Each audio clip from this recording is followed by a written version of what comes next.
Alright guys, welcome back to another episode of Grace City's Attorney Chronicles. Last episode, while we were doing the trial, there was a smoke bomb. And now we've just escaped the courtroom. 18 February 1252, defense antechamber. What on earth just happened in there? Mr. Naruhodo, I managed to find out what happened. Mr. Sato, I was told it was an advanced form of smoke grenade. A type of exploding device that releases smoke. A smoke grenade? It sounds like the sort of things ninjas use. You're just making sure everything is safe now. I think the trial will start again before long. But who would have done something like that? Police managed to catch someone who was trying to flee the courtroom, apparently. Flee the courtroom? Why? Well, it's a young girl around 15, I hear. A young girl? Who could it be? The other passenger that Mr. McGilded was just talking about? My thoughts exactly. So he wasn't lying. Oh, it's become a Mr. McGilded, actually. There's so many things I need to ask him about, but he's not here. I think he was summoned to the prosecutor's antechamber to answer his questions, along with the young girl. Who is she, I wonder? And what was she even doing here at the trial? She was taking a huge risk, and for what possible benefit to herself? There's another matter that's troubling me. What's that? The 20 pence.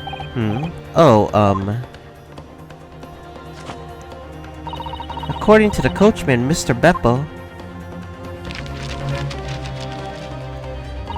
he took 4 passengers that night at a fare of 5 pence each. That comes to a total of 20 pence exactly. But now it seems like there were in fact 5 passengers, which means the figures don't seem to add up again. She's right. That is strange. Counsel to the defense, kindly proceed to the courtroom. The trial will recommence in 5 minutes. Oh, thank you, officer. We'll go straight away.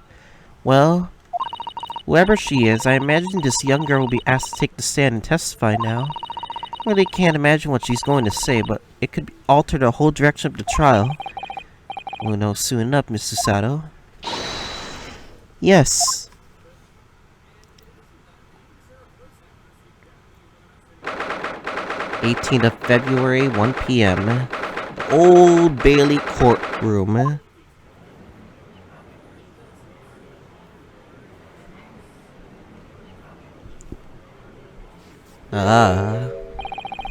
There's the young girl next to Mr. McGilded. Look. She must have been the one who caused the disturbance before. Well, after that rather eventful recess, the court will now resume the trial of Mr. Magnus McGilded. Now then, Lord Von Zeeks. My lord. I believe you have established the cause of the smoke which veiled the proceedings earlier. It seems to have been an advanced form of smoke grenade. Of the sort typically employed by the army. Good gracious, the army? What in the devil's name? It was an elaborate attempt by a young girl to cloak her escape from the public gallery, but she was caught. And now occupies the stand. Your name, girl. Are you responsible for the smoke grenade which induced such pandemonium here in my courtroom? What is the meaning of this deplorable behavior? She's not answering. Ahem, if I may, my lord. Yes, Mr. McGilded. I think perhaps I ought to explain here.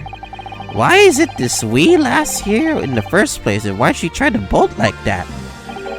This all tied up with the events of that night, so it is. Very well, Mr. McGilded, give your testimony. You will explain to the court exactly how this young woman is involved in the case. Just what did happen that night? It's not like a defense lawyer needs that info or anything. Witness testimony. The young girl. On the night in question, I took back the seat in the omnibus that impromptu nodded off. And Gregor, a loud dun and a wee scream woke me in a fair start. There was a fella collapsed on the floor at me feet, so I sat him up in the seat across from me. Then I turned out to find out that scream I come from, and bless my soul, what did I find? There was a child in there, all curled up in a ball, hiding her wee self away. Huh?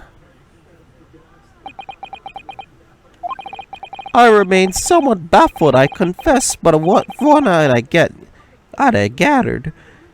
And on the night in question, this young girl was indeed riding in the omnibus, is that correct? Just exactly as the defense counsel said. This last was the 5th passenger, my lord. Seriously? Well, what purpose? Very well. The defense may now cross-examine the witnesses. Are you ready, counsel? Yes, my lord. Or rather, no. I have no idea where to start. I'm just as confused as anybody, to be honest.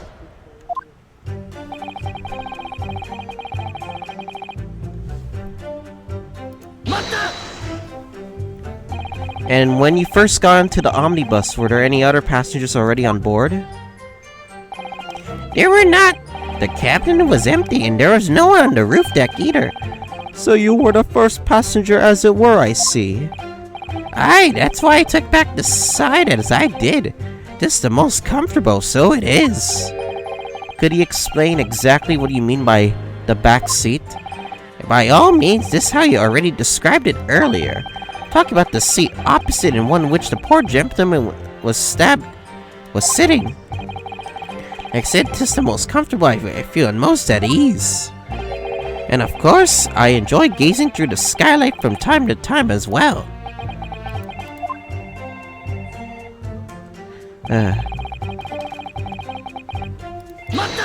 Fuck my telephone. I'm not answering the phone. A loud thud, you say, in a scream? Aye, that's right. How can I explain it? It was like the sound of someone falling to the ground. That sort of noise. So you think it was the sound of Mr. Mason falling to the floor, having been stabbed? Well, now... You'll remember I was asleep at the time, so I wouldn't like to say. And when the sound woke me and I opened my eyes... There wasn't a soul to be seen in the carriage but the fellow on the floor. You didn't see anyone? At the same moment you did hear a scream? From the seats above you on the roof deck, I presume. Not above me, no, my lord. 'Twas inside the cabin. But I wasn't altogether thinking about the scream. No, I was too stunned by the desperate sight before me eyes.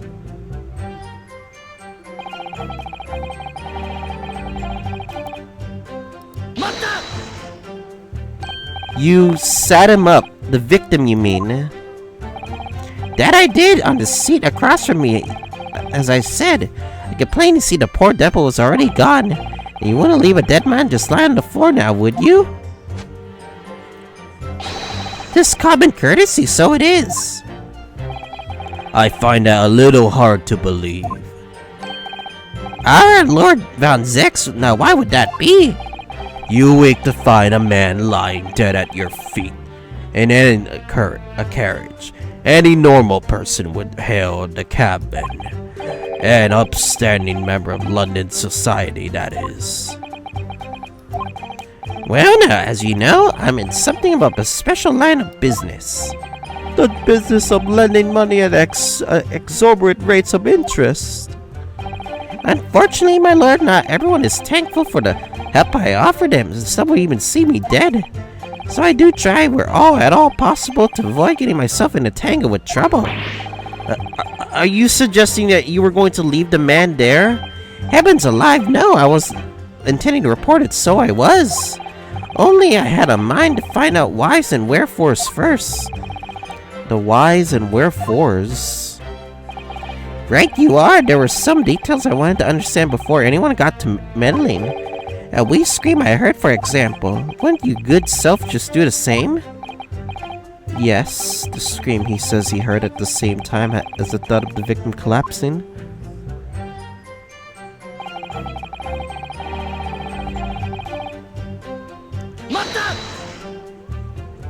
I'm afraid I don't understand. I'm sure you told the court that there was no one else in the carriage except yourself and the victim. So I did, sir, so I did. As far as I could see, that is. What do you mean by that? Well now, 'tis a queer thing. The wee scream I heard as I woke up came from, as you've excused the vulgar expression, under me backside. Good gracious! Under your backside. And when I lifted the seat on which I had been sitting, found out there was a wee cubby hole there for store. Now that is interesting. Mr. Naruto, we can examine the omnibus ourselves, remember? Yes, of course, the whole bus was submitted as evidence. And this would be a very good time to have a thorough look around inside. And that's when I found her.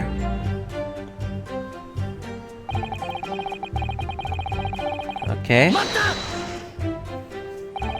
You say she was hiding herself.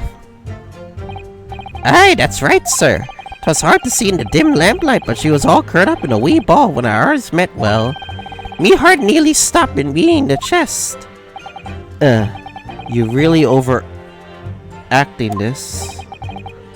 Still, I pulled out from under there and sat her on the seat opposite so I could wee chinwag on her seat opposite. That's right, just next to the dead gentleman there. You sat this young girl next to a corpse, sir? That's fucked up, yo. Well, as I'm sure I mentioned, a gentleman in my position can all too often find myself in mortal danger. So, I needed to find out just who this urchin was, you see. And while I was in the middle of talking with her, I heard another scream, a fellow's voice this time. Presumably that scream was Mr. First, who was sitting on the roof deck seats. Right you are again, I would say, sir. Looking down through the skylight, he must have seen this young girl and gentleman and the knife in his belly. In other words, the previous witnesses did not in fact see you at all, Mr. McGilded. What they believed to be yourself and the victim was in fact this girl and this late Mr. Mason? Aye, my lord.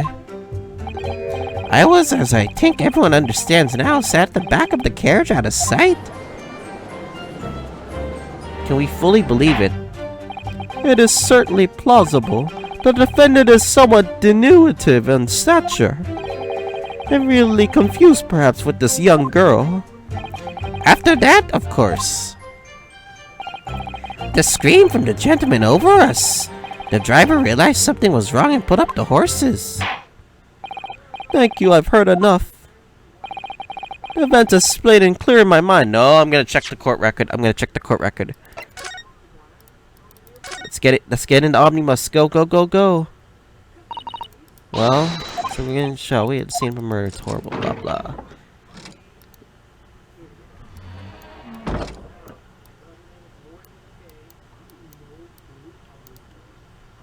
Under the cushions, perhaps. This seat looks reasonably soft. It's actually rather hard when you sit on it, and only just wide enough for two gentlemen to sit side by side, really. Of course, an English gentlewoman would be dressed in such finery. It'd be quite impossible for her to climb all the way up to the roof deck, so you would have to see it in here. And Nicole would have the same problem. Women's clothes are very impractical, aren't they?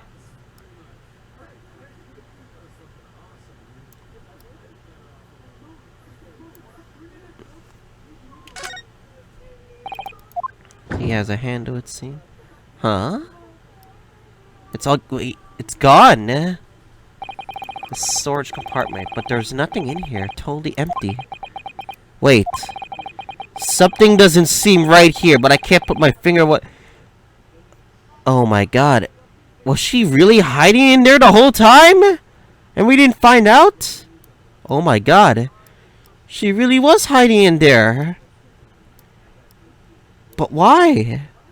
Did she hid there the entire time of the murder? Interesting. However, at least one conundrum remains. Who is this girl? Her name is Gina Lestrade, my lord. She's a chancer, earns her crust among large crowds, relieving people of their purses. What's commonly called a pickpocket. What? This girl here, a petty thief? Order! Is this true, Miss Lestrade? Miss Lestrade, you will answer the question. Ah, my eyes, it's so... How dare you? What is the meaning of this? Huh? Ah, the girl, she's gone. Open your eyes. I'm over here. Good gracious, how? What was the point in that little sidestep? I want you know what you lot are thinking.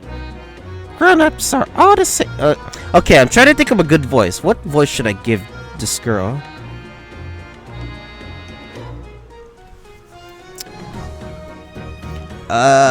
Should I just give her a girly voice, or should I just give her...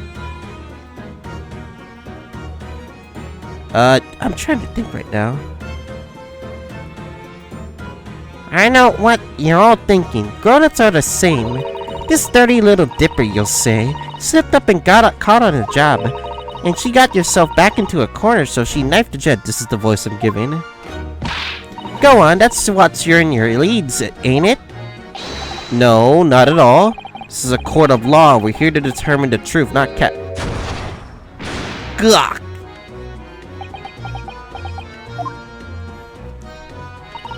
Look, knives are for cowards. Only thugs use weapons like that.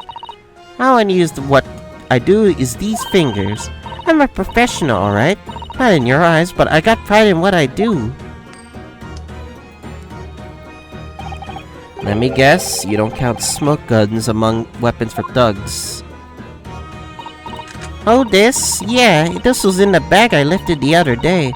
Down where they keep the four-wheeled drags. It's nice, ain't it? I like pink the best.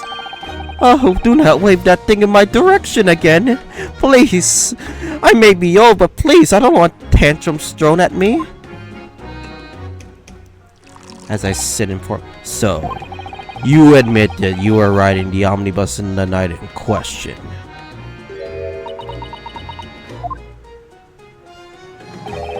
Tis alright, lass. You can tell them the truth now.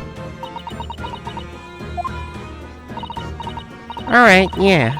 I was just like the Irishman said. The court accepts this girl, Miss Gina Lestrade, as a valid and significant witness in this case. Accordingly, young lady, we will now hear your testimony, if you please.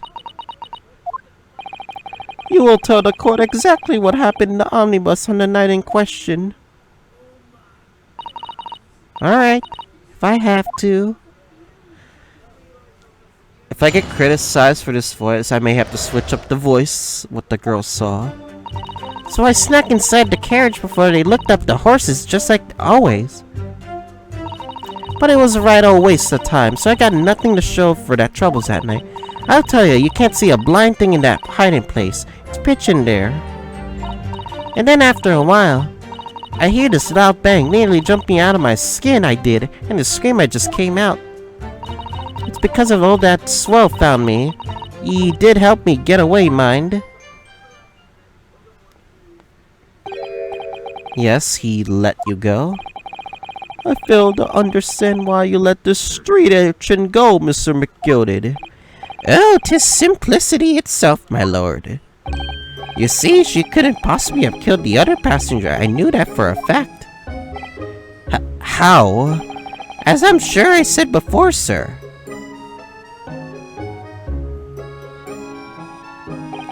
I was sitting right on top of the place where she was hiding herself. I think a demonstration is called for. This is where I sat that night. And the cubbyhole which you have spoken is underneath this seat, I presume. I can't believe we didn't notice that there was a person there. Yes, it does appear just large enough to accommodate someone of a girl's stature. Aye, but of course, the wee lass was stuck in there. But I parked myself on the seat for the duration. So you see, that's why I left the last bolt. I knew that if the police found her there, they automatically assumed she'd done it. So I couldn't live by myself when a young life was ruined when all the time I knew she was innocent. even though you must have realized your action would have resulted in your own innocence being called into question. Not at all, my lord, not at all. I knew in my own heart I was innocent. So I thought it was worth taking a punt on my own good name for the sake of this less fortunate lass. My goodness. What a perfect gentleman. My lord, this is a fine example of a man can possibly be guilty of a heinous crime like this. Ashamed myself for ever doubting you, sir. The balls of fire is going 5-1. Poggers. With calm, calculated reason, one arrives clearly at the truth every time. And 6-0. Pog. Oh, if it's on truly towards innocent, what? Saints alive! All six members of the jury consent when they're leaning to the verdict of not guilty. Oh, Mr. Naruhodo, it must mean what? That we're victorious. We've won? Are you sure? What? He's putting his foot on the If my son, my iron heel Wellington offends, pray, do forgive the discourtesy.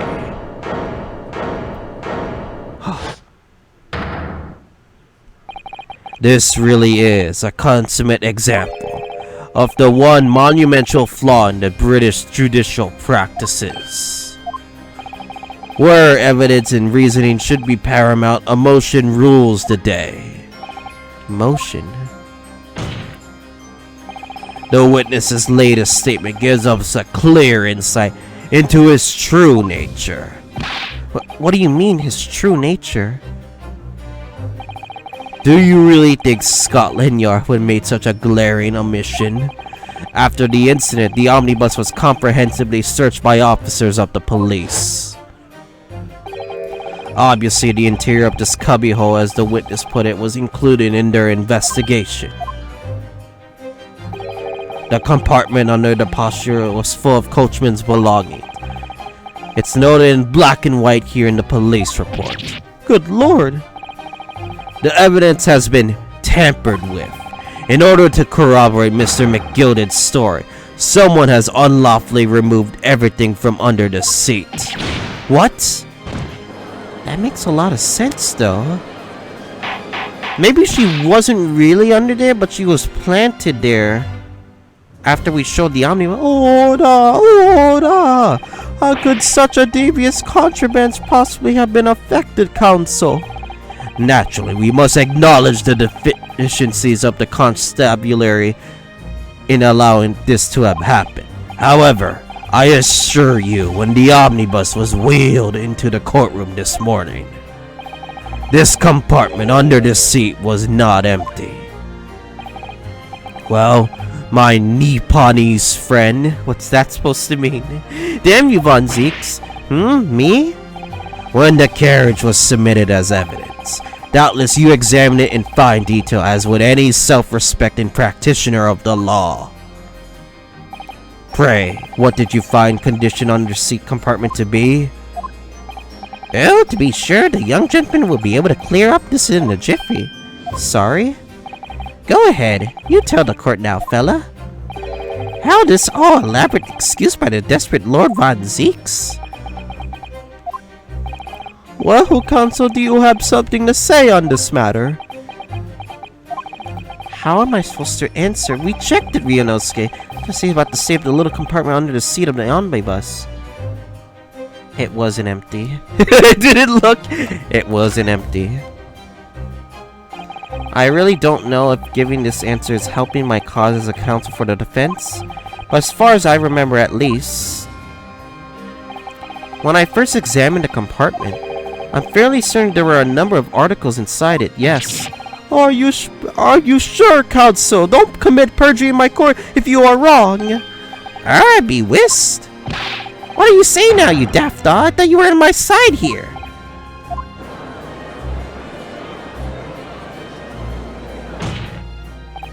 What game are you playing? Your task is to defend the man in the stand. Why would you say something to compromise his position?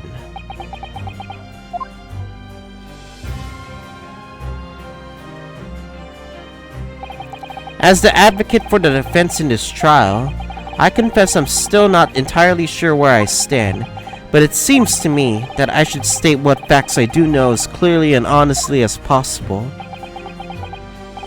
Interesting. "'Tis not altogether pleasing, fella." "I'm simply telling the truth, Mr. McGilded." "Well, don't forget that you're supposed to be representing my best interests here, lad." "Now then, fellas' memories are a curious thing and not altogether reliable, so the court must consider the facts. If their cubbyhole under the seat is as empty as the devil's heart, so it is. Do you think perhaps it would be in your best interest to admit that you might have been mistaken?" Why? Why do I feel like something's not right here? I should like the jury to weigh in on this matter, I think. The compartment is designed to house equipment used to maintain the smooth running of the carriage. The guild's rules state that the omnibuses should be properly and fully equipped at all times. It said we would have been empty on the night in question. Peppa isn't that responsible. The money-leading fleece and the pick purse are lying. Oh no. No! The scales are convicted 5-1!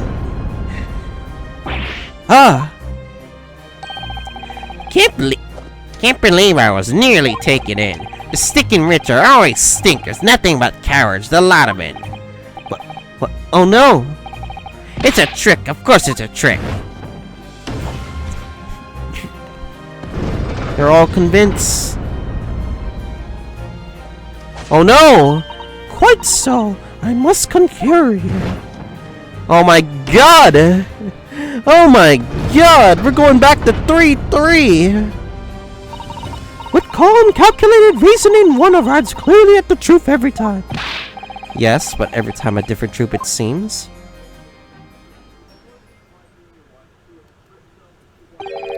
My lord, I humbly exhibit the scales of justice. Clearly a verdict of not guilty at this time would be wholly inappropriate. Thank you, counsel. But before we proceed any further, there is the matter of the outstanding cross-examination.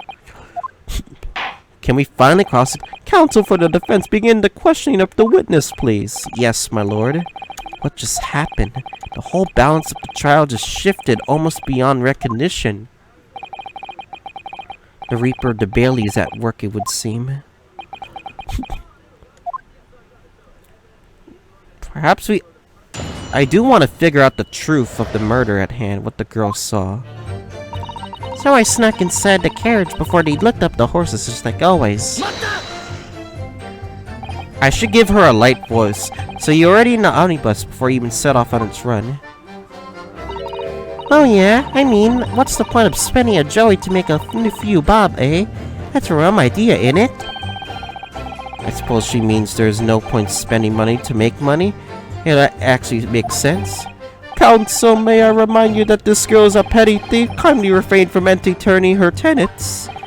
Well, that does clear up the little mystery of the fares and all. 4 paying passengers at 5 pence apiece, making a 20, to which the captain testified, and 1 little skate race, riding for free. The red conch of the driver is always going for some grub before is the last run, see? So when I slip into the carriage and get myself hidden under the seat, nice and easy, right? Your hiding place is a storage compartment, full of equipment for the coach, no?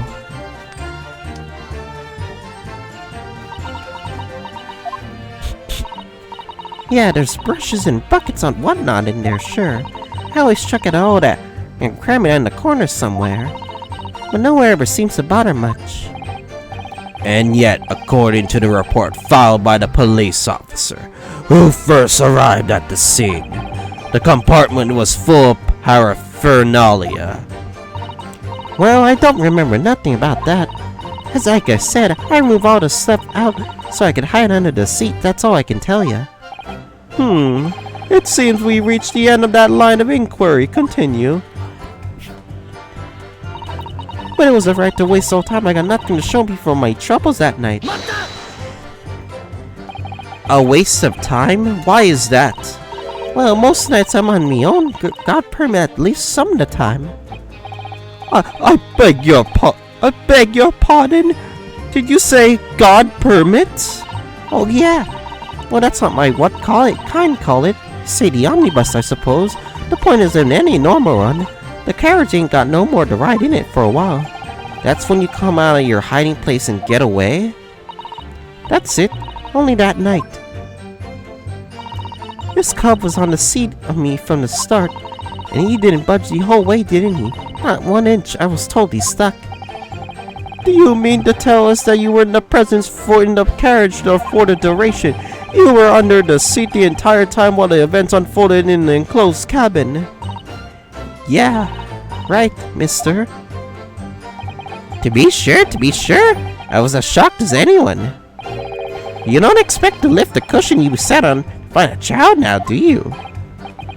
So Mr. Straight couldn't possibly be the culprit then.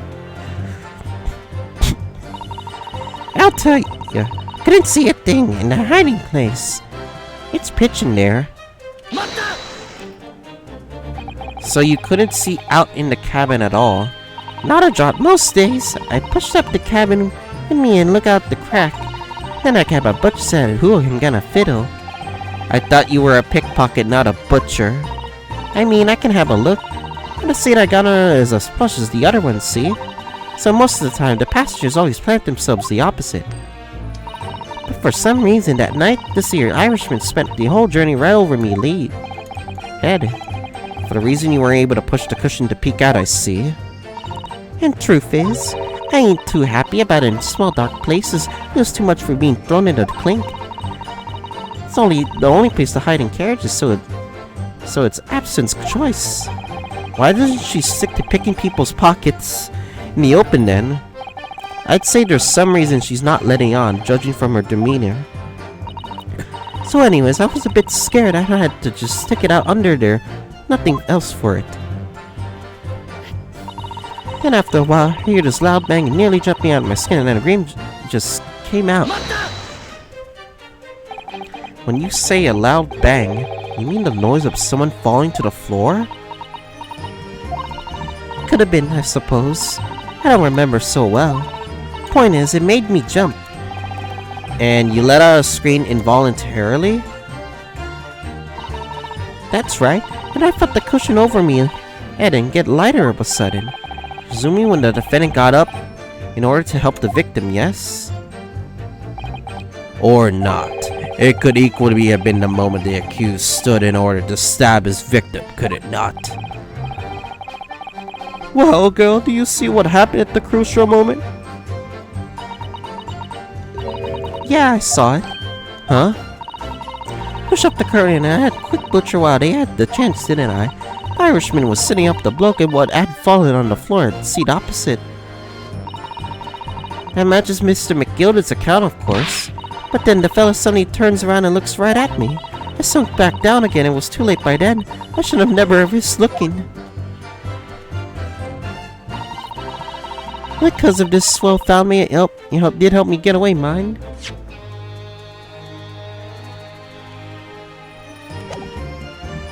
Press. And when Mr. McGilda discovered you, he pulled you from out of your hiding place? I was scared stiff I was. He dragged me out and sat me down on the seat and all. Next to the victim, Mr. Mason? Yeah, bloke had a knife in his guts. He was still bleeding. The carriage lurched a bit and ended up falling onto me. How awful. Both me and got covered in blood. It filled me sick as a dog. Both her hands were covered in blood. That must be the rooftop passengers saw. After that, I believe you talked with Mr. McGilda for a while, is that correct? He asked me some stuff. Wanted to know me name and what I was up to and that. Then I heard something from above. Someone screamed. Yes, Mr. First on the roof deck, one would presume. Well, I didn't want anyone seeing me face, so I didn't look up. Then the horses were drawn up smartish, and this here Irishman says to me, get back from under the seat. I'll see that you can get away later.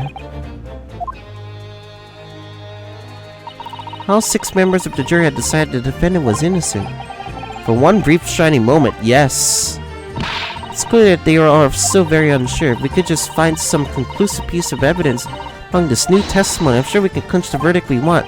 Yes, I think you're right, and I have this niggling feeling something's bothering me, but I just can't quite put my finger on it.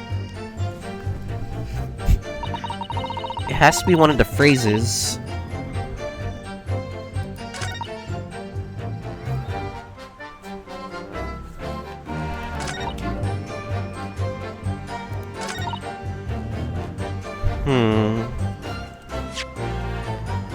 I'm trying to think right now.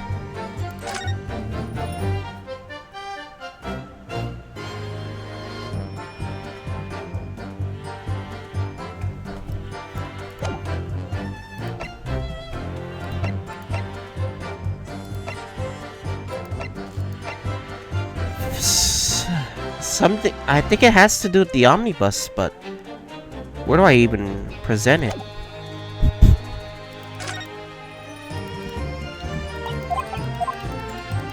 Yeah, this is very hard. I have no idea what it is, but it has to do with the omnibus.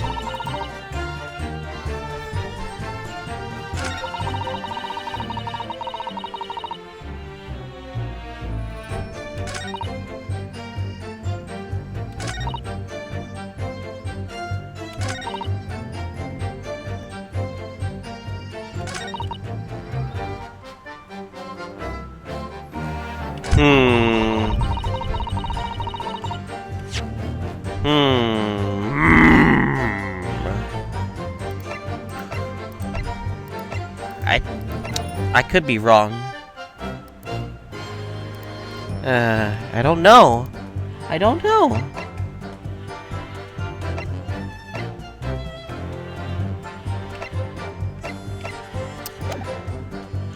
I don't think I could present anything. Like, I was thinking about presenting, but I'm just gonna press everything.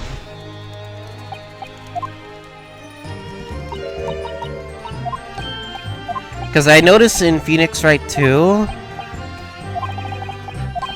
that when you press shit, you may have to go back to the statement before, because we don't know. I'm gonna do this. I'm gonna do that other strategy. I know this is a bad strategy for me because, like, I could take very long, but, like, if I'm, like, stumped, I have to do this, probably. I don't know.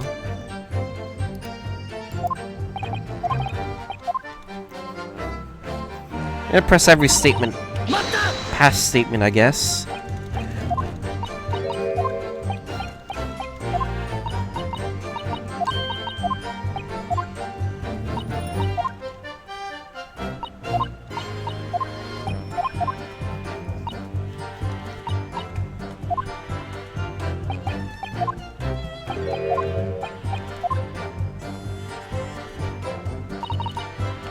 That's again, third one. I guess I'm getting nothing out of this, but we'll see.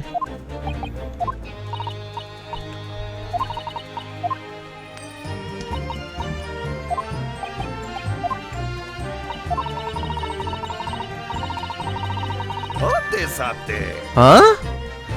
We got something. Pursue. Excuse me. There's something wrong, Mr. McGilded.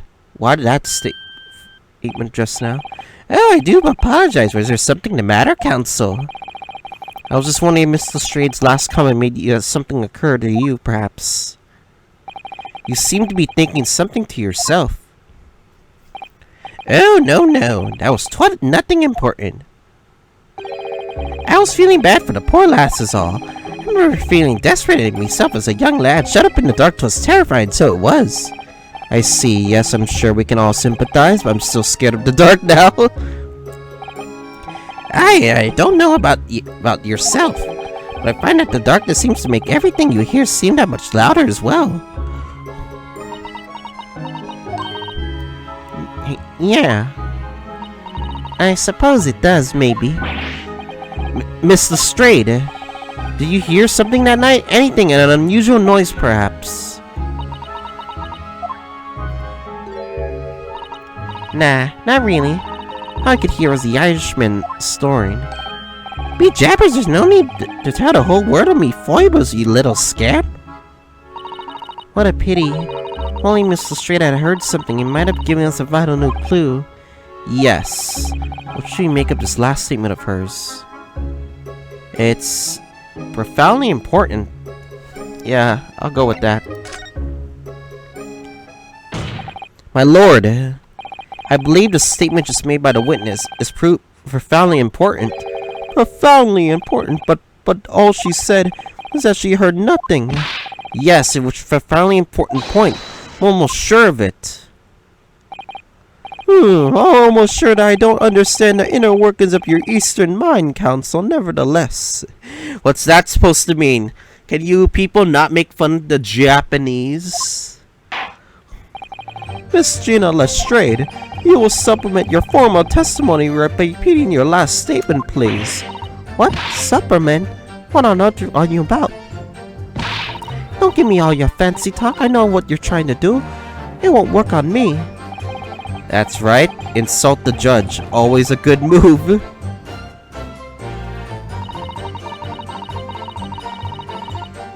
I was straining to my ears to work what was going on, but all I could hear was snoring. So you were straining to hear what was happening the entire time since the moment you hit yourself? Not exactly, no. Sorry? So there was no one in the cabin to start with, so I could just push the cushion up and have a butcher to see what was what. And then when I saw this swell getting on, it got me lead, and Sin didn't, so he didn't notice me. It was good sound the seat in which you were hiding, correct? Yeah, would you Adam and Eve it, yeah? What a mug. So all I could find is to do is listen. I was waiting for the jump out of there as soon as I heard him leave, see? But would he? Not likely. Even though as we stopped here and there, I never heard the door open. So I just had to stay put and listen to me driving my pigs to the market, snoring as a old doggy was. Are there any conclusions we can draw from that, I wonder?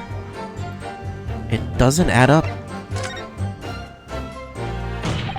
Miss Lestrade, what you have just told the court, it's clearly at odds with the facts. At odds? Are you sure, man? Absolutely. It seems my learned Nipponese friend is not as dull-witted as I feared. So Von Zeeks realized it too. So he knows. Counsel, I must insist that you bolster your claim with Evans or some complicit party name at the very least. Yes, my lord. I expect you to demonstrate this elite contradiction to the court. According to Miss Lestrade, while she was hiding in the omnibus that night, she heard nothing but the sound of Mr. McGilded snoring. But think, Ryunosuke, think. There's something else she should have heard. Show a person? Fuck it, we'll show a person. No. Very well, my lord, allow me to elaborate. On a particular sound Mr. Straight could have not failed to hear on the night in question.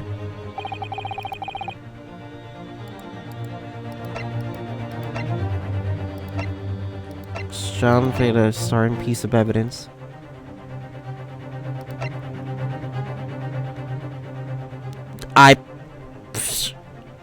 Omnibus!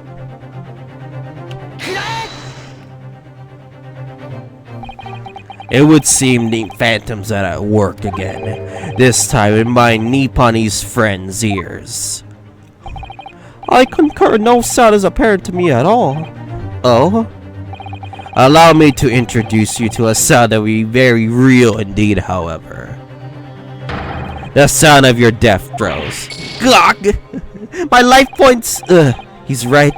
That was loud. Well done, counsel.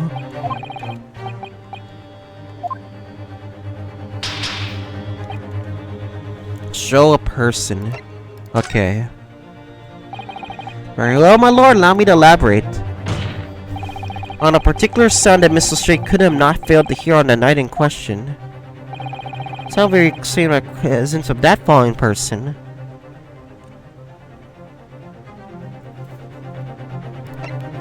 Could it be the victim? Or is it could be first?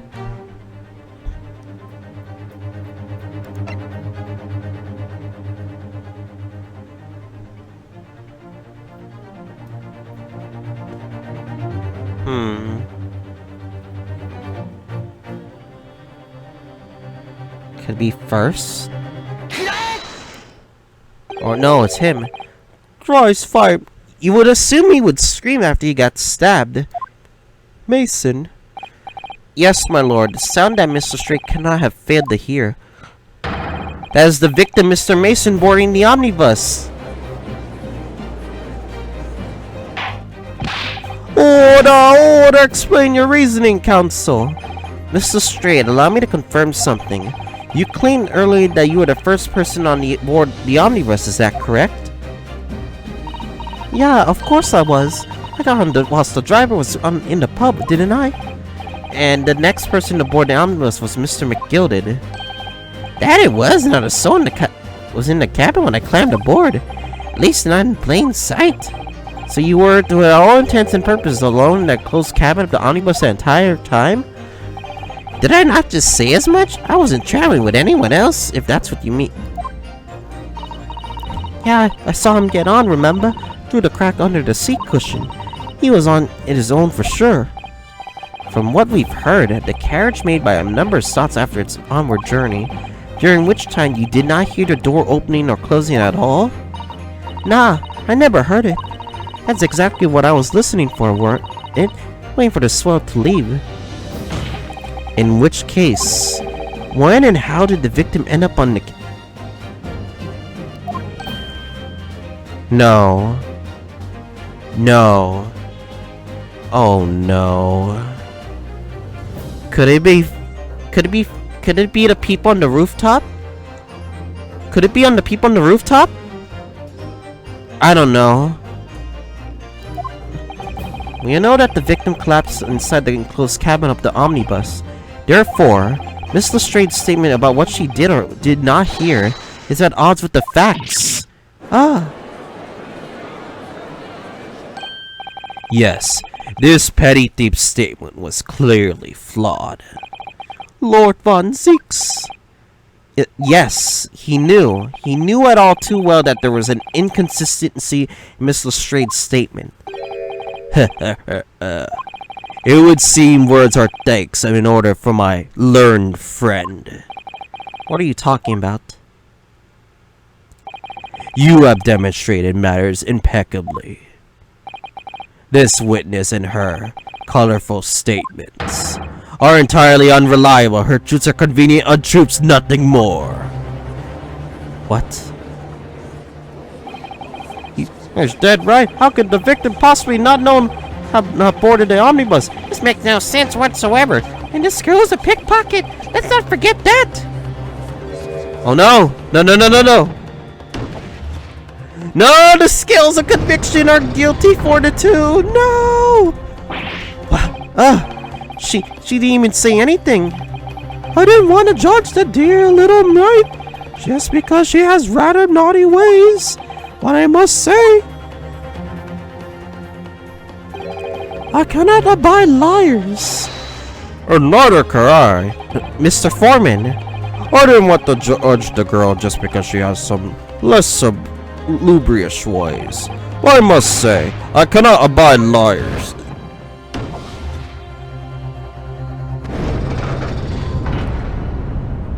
Five to 1, no! Mr. Naruhodo, that's 5 jury members leaning toward guilty. Well, your consideration for others is refreshing my Nipponese friend. To the considerable troubles you have spared me. As he drinks his wine. Yes, very refreshing. Gah! My life points. What are you playing at? Have you forgotten who you're working for, you useless Easter Madden? This is carnage is perfect. Juror number 2 is the only one left. Come on, maid son! Maid son, don't press the guilty button, please. Naruhodo, this is the way it's going. I know, if we can find some new way to convince everyone Mr. McGilded's innocence, the judge will rule and we'll have lost. I very much wanted to believe the words of one London's most respected gentleman, but those of us in the service know we must accept hard truths. Hold it!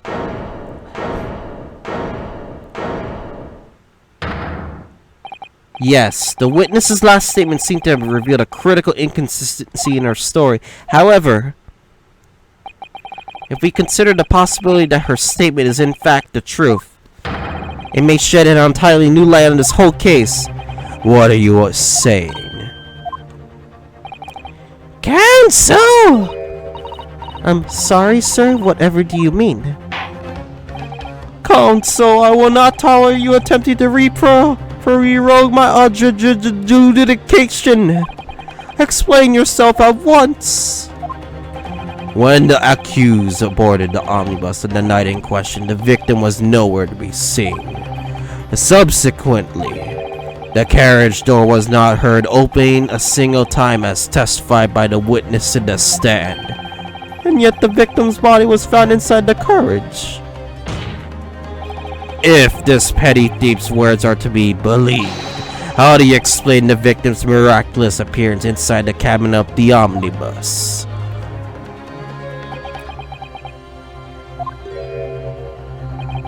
There's only one to explain how the victim came to me inside the carriage. There's another in.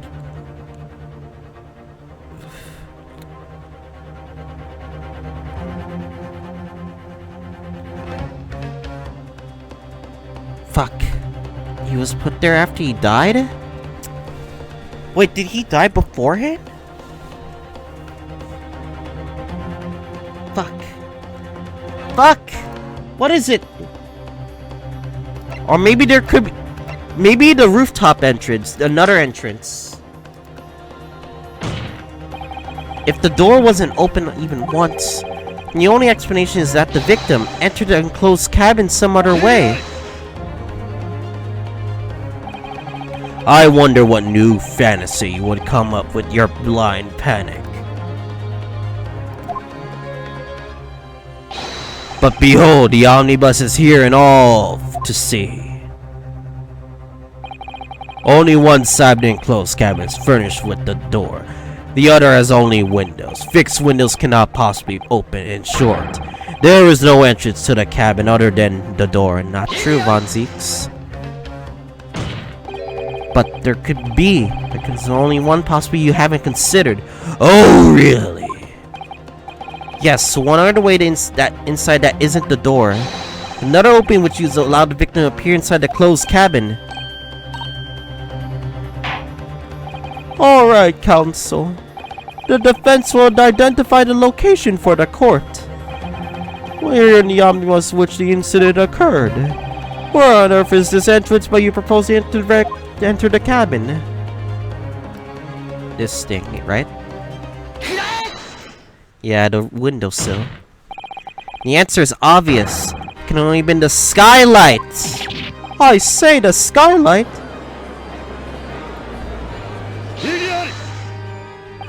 Your ludicrous proposal almost lost me yet for words. However, the skylight may well be large enough for someone to pass through. So you claim, but do you have a shred of evidence to support your addled brain theory? Both Mr. McGilded and Mr. Straight said the same in their testimony. They each claimed to have heard a loud thud, such as the noise made by someone falling to the floor. Could the murder have taken place up and they'd fall to the floor? That means the two people up there must have been colluding. Yes, which has already been explained, as the sound of the victim falling from his seat having been assaulted with the dagger. Yes, it has, but would a man slipping from the seat onto the floor really have made such a loud noise as the witnesses describe? A noise loud enough to cause Mr. Straight to let out an involuntary cry, in fact? Good gracious! Perhaps, in fact, that was the moment the victim made his entrance into the cabin. No, let me rephrase that. The victim didn't enter the cabin as such. He fell into it. You're now suggesting that the victim fell from the skylight into the cabin. That's simply impossible. How can you be so sure? Because if the victim had fallen inside through the skylight, as you say, the passengers on the roof deck would have seen it happen. Or they're cahooting! And yet, no one person has made mention of such events in their testimony. Well, yes, that's true, but...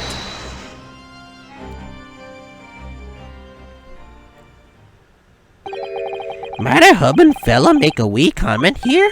Mr. McGilded?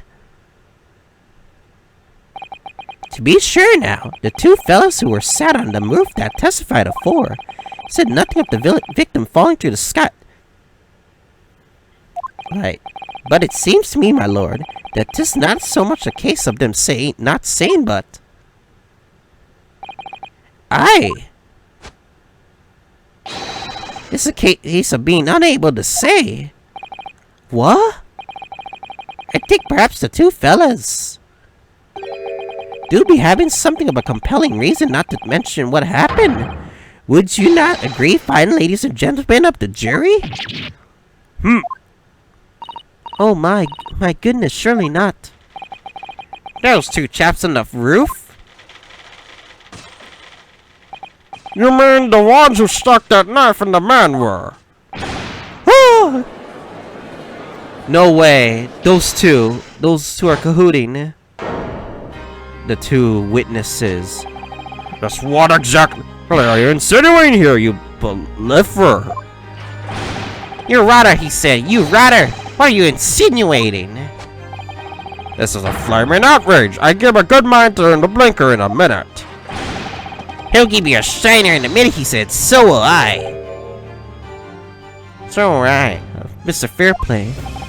You're effectively accusing me of city gentleman and a well-respected banker.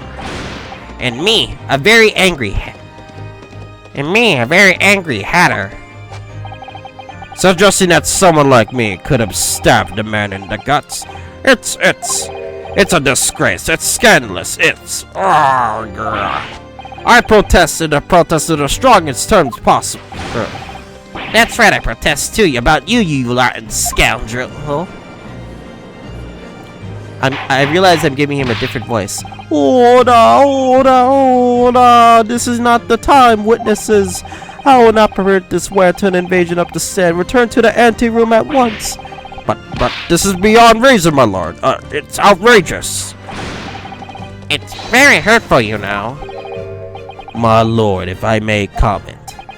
Go ahead, Lord Von Zeeks. It was the defense that incited this outburst from the witnesses. My learned friend has seen fit to abandon all protocol and accuses the witnesses without proof. Accuse? I never intended to. It seems young Nipponese at your command of the English tongue is wanting. You propose to this court that the victim drove through the skylight from the roof deck to the omnibus. The hypothesis cannot be possibly stand without the rooftop passengers being aware of the events. You have branded these gentlemen liars and yet intimated their criminal guilt. In our British courts of law, this is what we term a baseless accusation. I know I was rash to put this idea forward without any actual evidence, but can't just dismiss it without a second doubt. What are we wasting our time for? Get them to testify. I thought there was something fishy about that hat from the moment I laid eyes on the fellow. We have to see this matter through now, one way or another. There's filth and rubbish in our midst. We must dispose of it at once. Testify! Testify! Testify! What's happening, Mr. Naruhodo? Spectators in a public gallery are in complete frenzy. Mr. Fairplay and Mr. First. My lord. You will take the stand again and make another formal testimony in reference to the indictment brought by the defense. Yes, my lord. I didn't come here to... I didn't come here for this. There's no time to think about this, Drew. All I can do is keep pushing forward. Alright.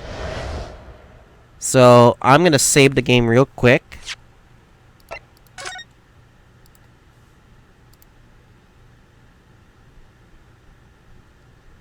Alright.